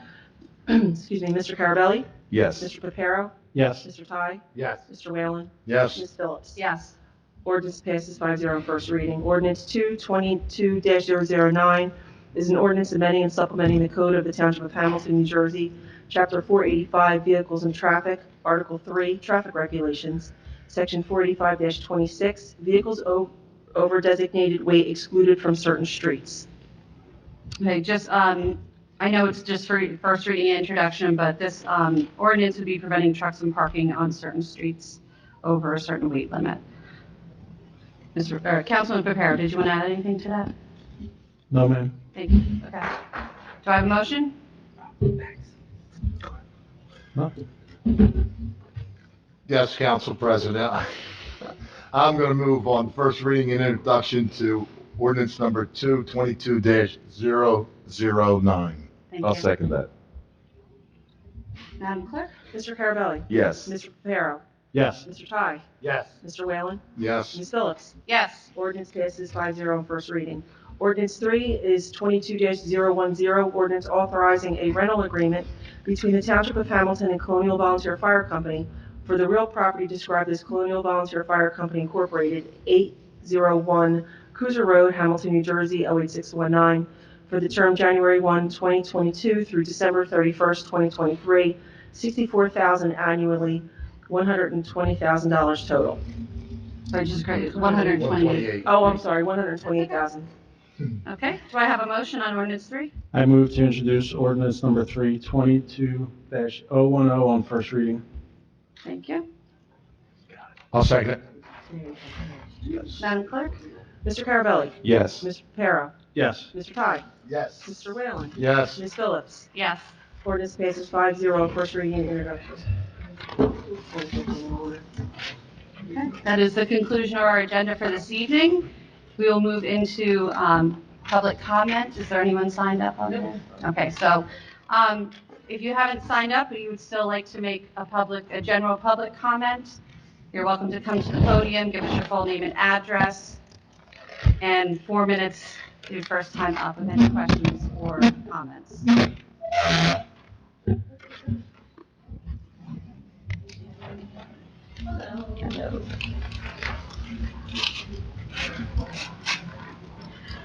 Hi, my name is Zoe Leach. I'm at 810 Lawrenceville Road. Just here regarding the project by the company called New Fortress Energy, their subsidiary Energy Transport Solutions, which poses a great threat to the first responders and residents here in Hamilton. Their proposed project, a massive fossil fuel export, would transport thousands of volatile liquefied natural gas right across the Delaware from Hamilton. I'm here, I would really like to see Hamilton join the list of municipalities in opposition to the project. And I just wanted to show my face and ask what are any roadblocks for passing a resolution to oppose the project, which, specifically opposes state permitting, as well as calling for impact studies about the project. Can I just ask a question? Sure. What research I've done, this project hasn't been built yet, it hasn't even been approved, correct? Correct. Okay. That's the only thing I wanted to know. It hasn't been approved, hasn't been built, and Correct. you're just doing your due diligence, which I totally Right. appreciate, your passion, but this project hasn't even been built yet. Right, It but hasn't been approved to be built. so the resolution, though, would show the township's opposition to it being built. We don't want to react to the project once it's already been green-lighted. We want to be proactive in opposing the project. Because it doesn't benefit this community. I mean, that's what it comes down to. And it doesn't transport fuel through this community, if I'm correct. That is correct. Okay. However, it is right across the Delaware, so it still poses a risk. I understand, I know it doesn't directly go right through this township, but to me, that's neither here nor there. It still poses a risk to the community.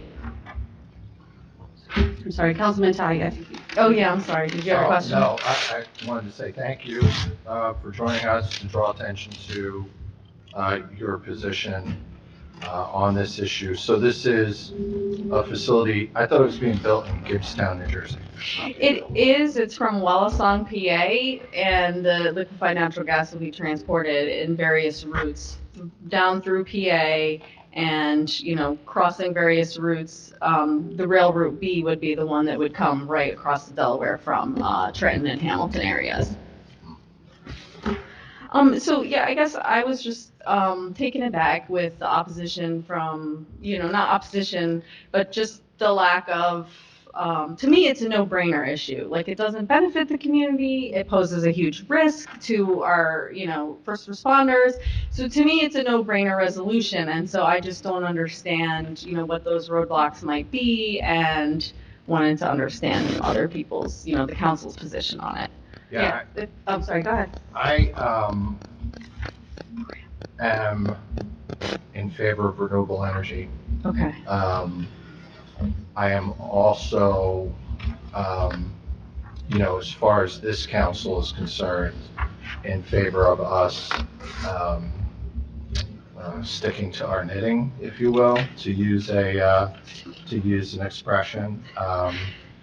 This isn't something that's being built in Hamilton and isn't, if we pass a resolution, it's not going to, we can't stop trucks or trains from coming through our community. That's something that, would need to take, it's interstate commerce. Right. We're not gonna be able to stop it. We just spent 2 years trying to get trucks off the roads of one of our residential neighborhoods. It's a really difficult thing to get trucks off our roads, even when we have, ample justification to do it. So, I guess that's one of my concerns. Okay. Yeah, I understand that. Did you have a question? I did, I just didn't want to interfere. Go ahead. I don't want to cut you off. When we look to pass ordinances and resolutions, we look to do so for things that affect our community and our town. And being that this does not pass through our town, we'd be passing an ordinance or a resolution that's unenforceable. So then I would say, why create a law that we can't enforce? Before I just outright say, I'm not in favor of it, I would, my opinion would be to consult with our township professionals, consult with the administration before I gave you, but my first thought when we spoke about this, a couple of months ago, I guess dating back to December, was if it doesn't pass through our town, why are we passing a resolution or an ordinance for something that we can't enforce? Right. It would be creating a rule that is unenforceable, and where does it go from there? Right, I think it's just building, what our agenda is to just build that coalition to show Governor Murphy and, even President Biden that, like, yes, it doesn't pass through our specific roads here in Hamilton, but we're just building a coalition of opposition against a project that doesn't benefit our community and still poses a threat or a risk, so. Potentially joining with some other groups maybe would, or petitions or things like that would probably be a better avenue, because the governor is gonna look and say it doesn't come through your town, why are you involved? All right, well. But it's just my opinion. Like I said, I would like to consult with our professionals before I All right, came to my conclusion. any other questions? If I may, Zoe, yeah, and we've had a little more time now to kind of discuss it. Again, being back in person too is very helpful for us to be able to, talk about these issues. But I do think, I think there's been a consensus that, again, it doesn't come right through Hamilton, but also just as far as, creating a coalition, opposition, and organizing, I think that we support, we support that ideologically. And my own personal experience as someone who has done that at the legislative level, I found, we could even, help you. We have some great state legislators who are in those districts, like Bonnie Watson Coleman or some good woman. Yeah. Andrew Or, Kim later. what's that? Andrew Kim. Andrew Kim as well. Right. I'm sure he would be very interested in helping with this. So I would, again, like kind of what Councilman Papera was saying, to come from us as a resolution. I think it might be more effective if we can support you in another way, we'd be happy to do so. But again, it's really a state and a federal issue as well. We really don't have much say over, the interstates of that, so. I don't know if you represent a particular organization or if you're part of a coalition that's, and I think your overarching goal of protecting the environment is laudable.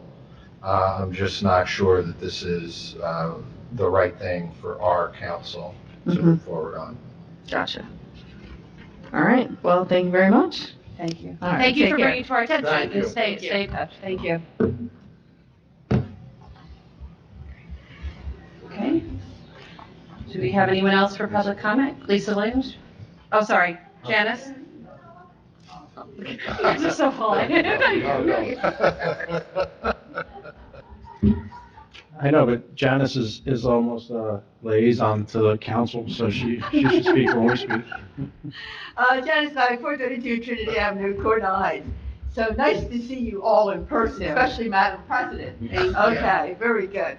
I was reading in the paper about, it was Robbinsville, but they had the same thing that we did. And we had the problem with the panels on Sweetbriar Avenue, that people are only notified within 200 feet of what's going on. Are you the guys that make up that rule, or is that a state rule, or is it a zoning rule? Because 200 feet is nothing. Because like when they were like doing the panels, the solar panels, the 200 feet, there weren't even any houses within 200 feet. But I mean, if it went down to the 500 feet or something, we would have hit Cornell Heights. Of course, when we found out about it, then we complained. But I mean, 200 feet is just like two houses worth. I mean, it should be a bigger distance because it was about, people want to change their buildings or build something or something. And it said people within 200 feet will be notified. And that's too short of a distance. I mean, who is the one that changes that's at least 500 feet? I think that is a great legal question. Yeah. And she, Alyssa is our township attorney, and, that particular rule, we're probably complying with some state mandate regarding 200 feet. Yeah, it's the And municipal. let me just, Alyssa, Oh, before, let me just finish my thought. My question for her, piggybacking on your question, is could we expand out from the 200 feet, or are we limited by state law in what we can do? I mean, because that's ridiculous. I mean, because there was even a thing on the news or something, that some building was built, and the people, they were gonna build a building and nobody even knew about it because there was no houses within the 200 feet to be notified, you know? I mean, it's like nuts. And the guy whose land was a little corner of that, he wasn't within the 200 feet where they were going. I mean, it's like, he thought, what? You know, that's stupid. 200 feet is like two houses worth. It should be bigger. Because like I said, we had the problem with the solar panels. We would have never known because there was no houses where they were building it until they came over the stream, Maury Run, and then there was two houses that got notified when the whole street was going to be flooded if we get flooded, and nobody would have known about it. So, I mean, I think that needs to be bigger, expanded. Is that an option? It's 40:55D11 at Sequitur. Actually, the 200 feet is in the state law. Whether or not we could expand, I don't know, that's what I'm pulling up, but I'm pretty sure that's just the requirement of the state law for any development that goes before a land use board. So you'd have to talk to like your state senators and say something, you know, like, I mean, that's stupid, 200 feet. Well, I don't know that it's clear what the course of action would be. I think Alyssa would need a little more time. I'm impressed that she was able to get the, chapter and verse right on the spot to cite, but she would probably need a little more time to do some analysis of Yeah. what our options I would just be. thought I'd throw it out because you guys Yeah. have all kinds of rules and regulations, so I figured you're good guys, so that you would think that makes sense, you know? Yeah, and there was the issue where actually Councilman Whalen and I both walked. It was the truck issue. We went and personally handed out flyers to notify everybody of an upcoming public meeting. So there are times when we become aware of an issue that we're going to do our best to notify the public. But the issues that you're talking about, they go through planning, they go through zoning. We're not necessarily, in a timely manner, going to see that unless a resident raises the concern with us. So I think it's a valid question, and we'll try to get a little more clarity on it before we meet again. Well, not Thursday, but before we meet. For the next regular. For our next regular meeting. Right, because, I mean, it's just, where are these rules coming from? And it does affect people. Sure. I mean, that's too short of a distance. And so I thought somebody has to know about what to do with that. Okay, very good. And then also, yes, I've ma'am. actually got your answer. It's Okay. 40:55D-12 subsection B. And it states in relevant parts, notice of applications or a hearing shall be given to owners of all real property as shown in the current tax duplicates located in the state and within 200 feet in all directions of the property, which is the subject of the hearing. So that is the only requirement. It's just shall within 200 feet. And that's state law. And that is state law. So that would supersede anything. Right, so we could theoretically write ordinances that are broader, that are strict, that are broader, but, it's not done. This is sort of the rule of the state with all land use applications. Well, that might be something to bring. Maybe it was created back in the days of the Pilgrims and those houses. We'll look at it a little more. Yeah, we'll look into it, and again, that's another maybe one We'll for the discuss state it further. legislators. Because like I said, like the solar panels came up from us, and 200 feet was the turtles and the fish that were in the creek, Right. because there was no houses within 200 feet. I made no sense whatsoever. So, I feel like I get notices if someone's putting in a pool. needs to be expanded. Okay, very good. And then the other only thing is that, after reading the Trentonian all the time, I thank God that you are our council and not the Trenton Council, because you guys are outstanding compared to what poor Trenton is going through. So, good job, guys. And Thank you, Dennis. Thanks. Well, she was kidding. I would hope that, no, I wasn't gonna say. I would hope that as responsible government, if something like the solar panels was going on and it was potentially gonna flood, that we would, do our due diligence to make sure, even though it was outside the 200 foot. Well, remember, if the 200 feet is only for direct notice. I mean, they also are required to put notices in the newspaper and so forth.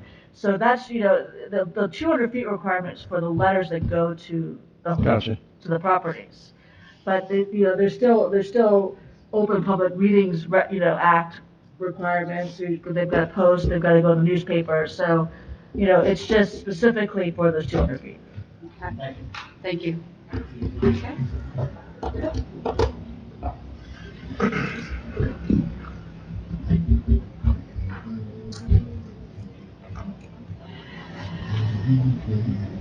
Lisa Williams, 130 Briner Lane. I'm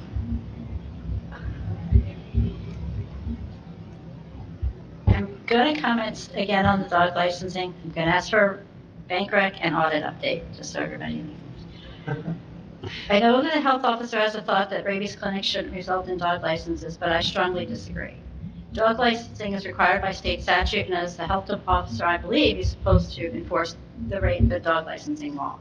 So in my opinion, the township should be following up on dogs that attend the rabies clinic, dogs that are reclaimed from the shelter, dogs that are adopted from the shelter. And I'm focusing on dogs because we don't require cat licensing in our town. Last year, the dog license fee was more than double for those of us who license our dogs. And I was told that anybody who was licensed in the prior year was going to be followed up on in the current year. I'm going to say for at least one instance, either that didn't happen, or when the person was told they had to get a dog license, they didn't get it the prior year because it's not in the OPR database I was given. Dog canvassing was removed from our ordinances, so no longer are animal control officers required to do it, but I don't see why if they have downtime, they can't do it. Enforcing the license law ensures all dogs are vaccinated for rabies, protecting residents and other animals. And we did have a rabid raccoon on Mercer Street in Hamilton Square very recently, across the street from Sayin Gardens. That is my neighborhood. Also, dog license fees, oh, you guys weren't though. The dog license fees go into the dog fund, which funds services at our animal shelter. So I don't understand as a town why we would not want to ensure that we beef that up.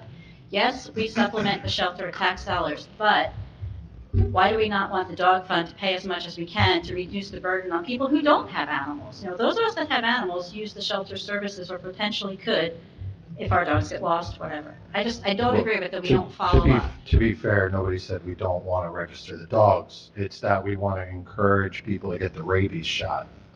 Mr. Ty, I've spoken with the health officer and the animal and the shelter manager several times about this. Yes, we want to encourage it, but that's the salaries to run that clinic come from our dog license fees, that you more than doubled to those of us that are responsible pet owners. So I'm just asking that this town do more. It shouldn't fall on neighbors having to report neighbors that 75% of the dogs on these streets are unlicensed. That's how most law enforcement works. It's neighbors policing their neighborhoods and then bringing in the township to help them with law enforcement. You know what? Lisa, we do want to accommodate you. I mean, you heard me question the health officer extensively on your issue. Could I just, please? Please, creditor Oh, time. you paused me? Okay, thank you. While he was speaking. Thank you. Well, because in the past, I've lost my time to council comments, which is why I said that. I think that they should follow up, and I think those dogs should be licensed. And you could disagree, but this is my opinion. There are so many unlicensed dogs in this town.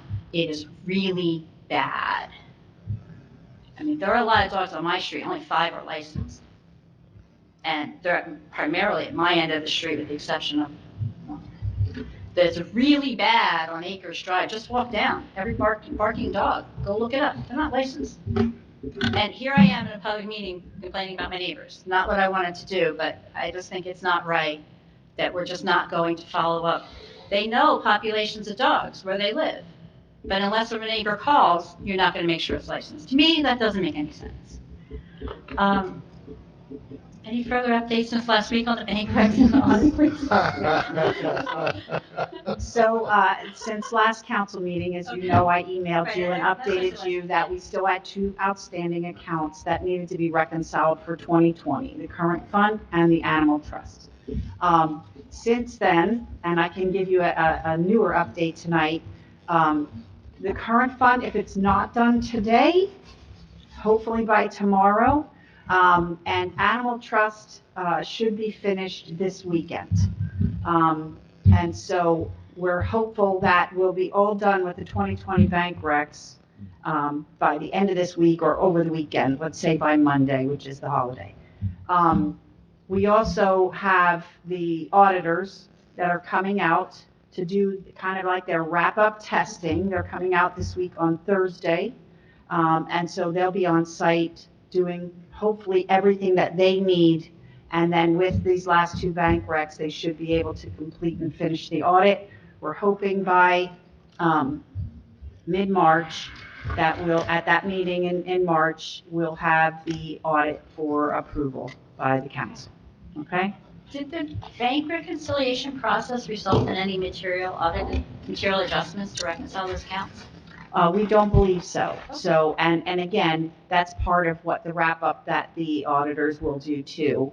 And they'll bring to our attention if there's anything in there that, you know, they either need further clarification on or will result in something, a negative comment. So, but we don't think so. Thank you. Thank you, Lisa. Lisa, just want to say, I think what I heard Chris say though was that they do give the licensing when they come to the rabies clinic, but I also understand like Councilman Ty said. If you choose to Right. get it, it's not required, but I think that's new this year, and they did it at one of the ones last year. I heard that you could get your vaccine and apply for your license at the same time. Yeah, but it's a good first step. I mean, I hear you. I hear you what you're saying, yeah. It needs to be better. I mean, I'll go through, I have the numbers at home from, like, my dog who was attacked by unleashed, unlicensed, not vaccinated for rabies dog 10 years ago. My dog was hit by a car and killed because she slipped her collar as a result of that. So that's why this is such an issue for me. I was in the middle of that, getting that dog off my dog. It's pretty scary. When you're trying to save your dog, unless you get a bite, you're not sure, did I get saliva in my face? Did I get that on my... It's scary waiting out that 10-day quarantine. Luckily for me, that dog lived, mine did not. I'm sorry to hear that. We need to do a better job. And I know what her dog license number was, and I adopted her in like July, like August of that year. So I know what middle year of that year was, and we're nowhere near it. And somebody said to me it was because we raised the fee that they dropped off. That's not true. When you pull the animal shelter audit reports or annual reports, whatever, and you look at licensing, it's been a steady decline. And we've raised the number of pets per household limit in our town, which would make you think that there's more dogs, not less dogs. We just don't follow up. And it's bad. Yeah, thank you. We'll definitely follow up. See, you know, we can do about that. Kathy, if I may, Yeah. a couple of years ago, it was discussed for having 3-year dog licenses. So instead of doing it every year, it also provide maybe a little discount as well. I didn't think of it while they were still here. Is that something maybe we could follow up on? Yeah, I'll have to follow up on that because that was the That may- first that time may I'm help hearing with- that. So, It may help with some of the people, also the people with multiple dogs. Maybe true. if we're doing a discount program to get everybody registered, at least they'll all be registered. We won't be making dollar for dollar the same, but maybe it'll help out the residents. The rabies are an annual shot, so somehow we have to work that in. Well, they're not showing their licenses now when they get the rabies, so I don't think one has to do it with the other. Well, rabies vaccines, rabies vaccines, the first vaccine is annual. But then if you get the dog vaccinated before that expires, you get a 3-year certificate. Right. So I'm not completely sure how they're issuing rabies certificates before you show up if you haven't previously provided proof that you have a current rabies vaccine. Because your first one is 1 year. After that, if you don't let it lapse and you have proof, the next one is 3, and then 3, and then 3. Yeah, I've only had a dog for a year, so. It's okay. I got the rabies shot. Lisa, can I ask you a question? So if my dog is licensed and's had a rabies shot and is due for another rabies shot, because I asked the question to somebody and they responded that they wanted to get the dog its rabies shot again, but the township told them not until he renews his license, which is not up for a few more months.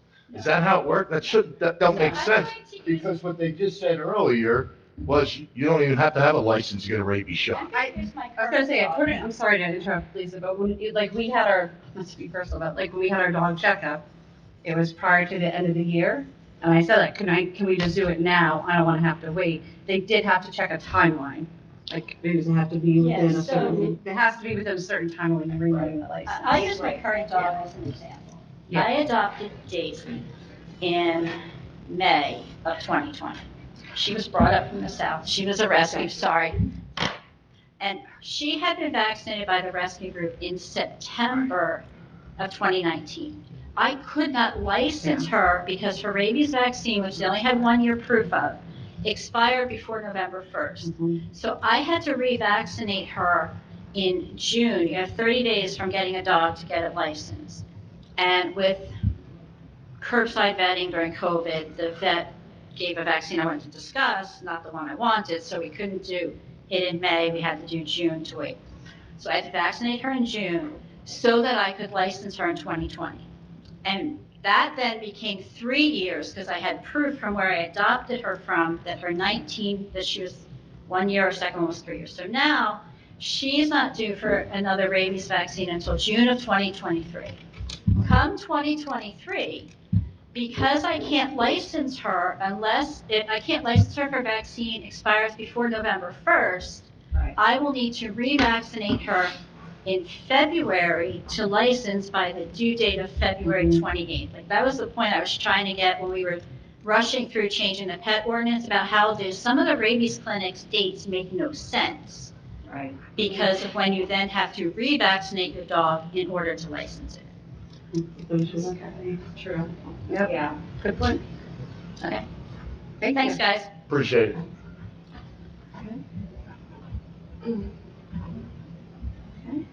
Is there any other public comment?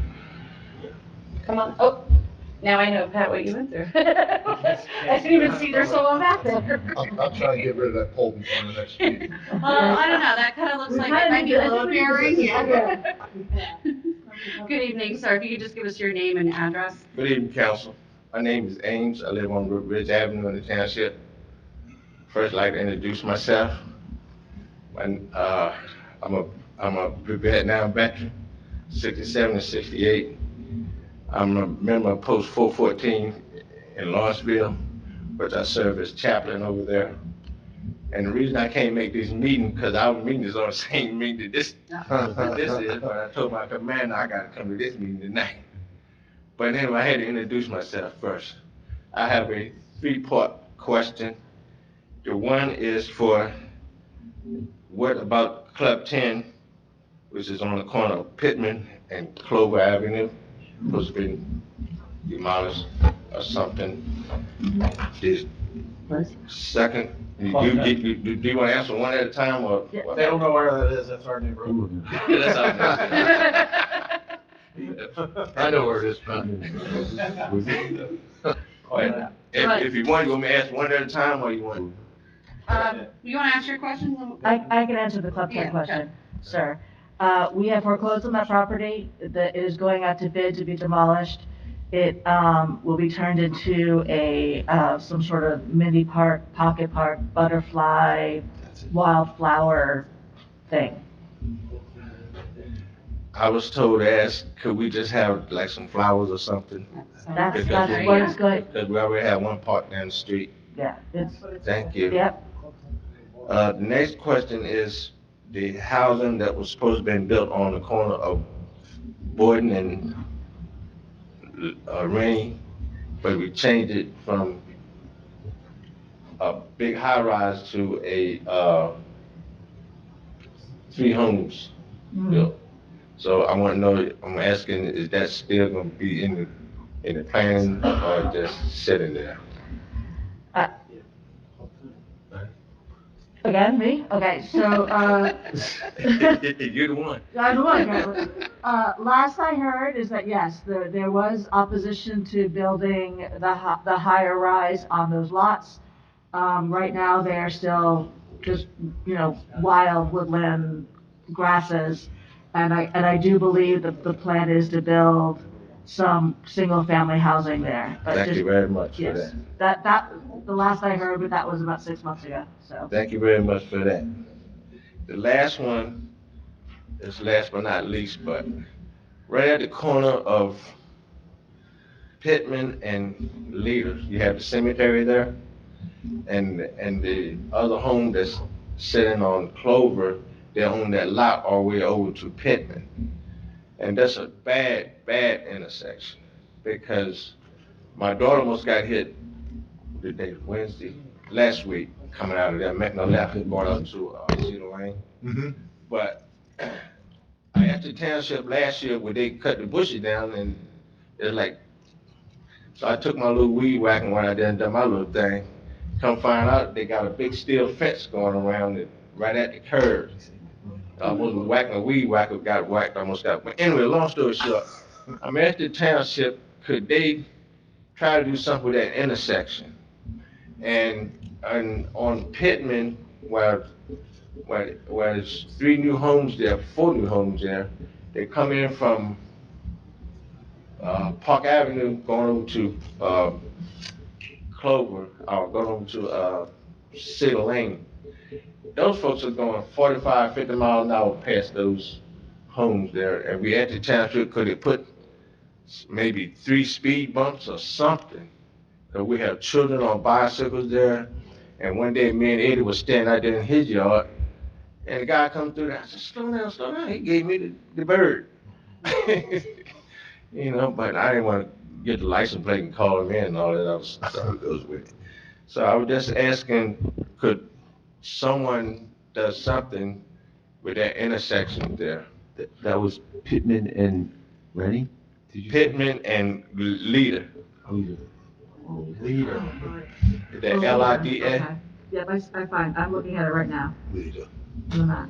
What was the one that you said was the stuff that you had to put the weed whacker? This is the address. Is that, not to interrupt, so you're talking about where they're coming out on the Cedar Lane, the site triangle's probably bad, right? Because there's high shrubs or? Now, if you're going up, you lead up to Pittman, and you're gonna make a left right there by the cemetery.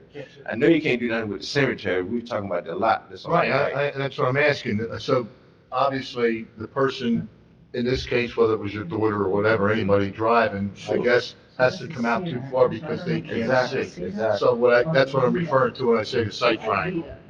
So, yeah, I'm sure myself and I'm sure others will probably drive over there to take a look and I wish you would, get an idea of what's happening. because it could be any number of you, anybody, sir. Because the way those folks come down that, Pittman Street Avenue is unreasonable. And I wish we would take under some type of consideration, try to put at least 3 speed bumps along there, something. Mr. Ames, what's the best way for us to follow up with you on this issue? Well, I can give you my address and my phone number. If you want, write it down for us, Sure. and then we'll follow up with you. Or, I'll give you my card. Do you have email? If you want to email us, Yeah, or I'll give or you you can email. call us at the clerk's office. Sorry, that card's. I know that.